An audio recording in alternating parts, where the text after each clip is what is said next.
கரூர் மாரியம்மன் கோவில் தங்க நகைகளை தரம் பிரிக்கும் பணி ஓய்வு பெற்ற நீதிபதி துரைசாமி ராஜு தலைமையில் நடைபெற்றது.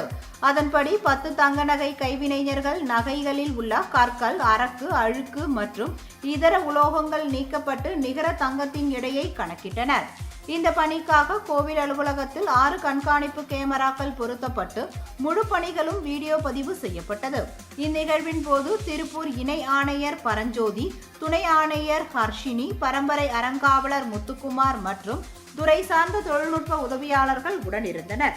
நகைகள் அனைத்தும் முழுமையாக சரிபார்க்கப்பட்ட பின் சீலிடப்பட்டு கோவில் நிர்வாகத்திடம் ஒப்படைக்கப்படும் என தெரிவித்துள்ளனர்.